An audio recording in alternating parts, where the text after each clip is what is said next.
चाळीसगावात माजी खासदार उन्मेष पाटील यांच्या नेतृत्वात ट्रॅक्टर मोर्चा काढण्यात आला होता। या दरम्यान भाजपचे मंत्री गिरीश महाजन यांच्यावर टीका करताना उन्मेष पाटील यांची जीभ घसरली।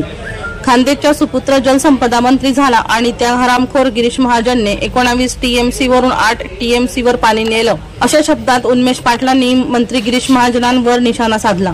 गिरणा खोऱ्याच्या समृद्धीसाठी आणि नारपार प्रकल्प पूर्ण व्हावा यासाठी नारपार बचाव समितीतर्फे चाळीसगाव येथे भव्य ट्रॅक्टर मोर्चा काढण्यात आला।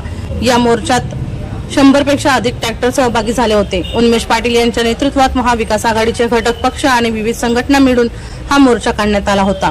या दरम्यान उन्मेष पाटील यांनी मंत्री गिरीश महाजन यांच्यावर सडकून टीका केली।